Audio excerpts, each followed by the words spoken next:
চলে এসেছি বহরমপুরের ঐতিহ্যবাহী বিষ্ণুপুর কালীবাড়ি মেলায়।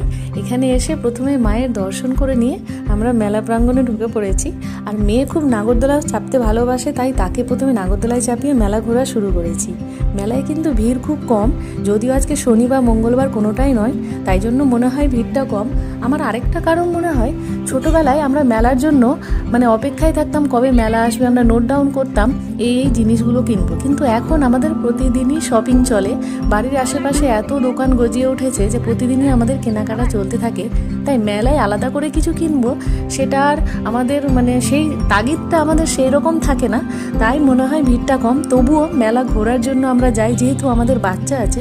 বাচ্চারা কিন্তু এই মেলা জিনিসটা কি সেটা বুঝবেই না যদি না আমরা তাদের ঘুরতে নিয়ে যাই। সেটাই একটা বড় কারণ আমাদের মেলায় যাওয়ার। তো আমরা খুব ঘুরেছি, মেলায় কেনাকাটাও টুকটাক করেছি। আর একটা জিনিস দেখেছি যে মেলায় জিনিসের দাম অনেকটাই বেশি তুলনামূলক।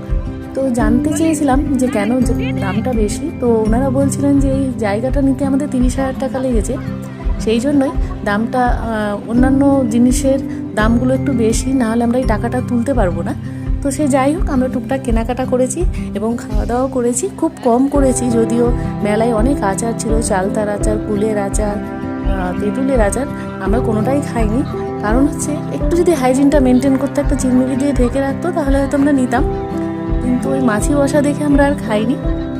সে যাই হোক, এগুলো দেখতেও খুব ভালো লাগে। অ্যাকচুয়ালি মেলা ঘোরাটাই হচ্ছে একটা মজার বিষয়, যেটা আমরা খুব ভালো করেছি।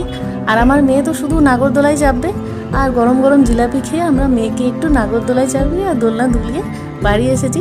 আপনারা কমেন্ট করবেন মেলাটা কেমন লাগলো, আর মেলায় ভিড় কেন এত কম সেটা আপনারাও কিন্তু কমেন্টে আমাকে অবশ্যই জানাবেন, এবং মেলাটা কেমন লাগলো।